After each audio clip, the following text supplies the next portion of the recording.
दोन्ही राष्ट्रवादी एकत्र येण्यावर राष्ट्रवादीचे आमदार अमोल मिटकरी यांनी मोठं विधान केलंय। पांडुरंगाची इच्छा असली तर बहीण भाऊ आषाढी एकादशी पर्यंत एकत्र येऊ शकतात।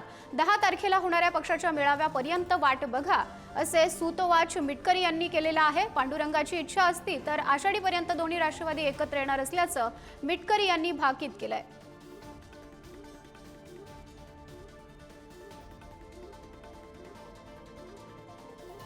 एकत्र येण्याची चर्चा सुरू आहे। ते आम्ही आजचा एकादशीचा दिवस आहे, ते आम्ही पांडुरंगावर सोडलेला आहे।